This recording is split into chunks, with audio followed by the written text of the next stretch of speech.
Siekiant išlaikyti jaunatvišką odą, yra reikalingas kolagenas, kuris yra pagrindinis odos struktūrinis baltymas, palaikantis jos stangrumą ir elastingumą.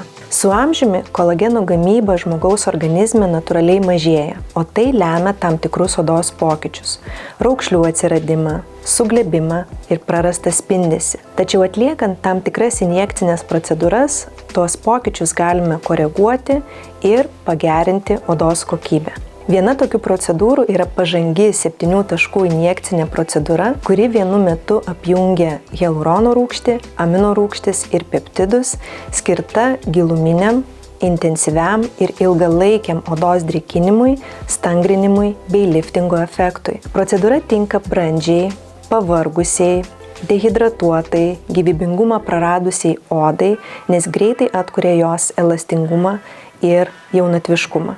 Taip pat labai tinka tiems, kurie nori lengvai pakontūruoti veidą arba tiems, kurie nenori hialurono rūgšties užpildų. Įprastai rekomenduojamas 3-4 procedūrų kursas, kurios atliekamos kartą per mėnesį, 1-2 kartus per metus, priklausomai nuo odos būklės.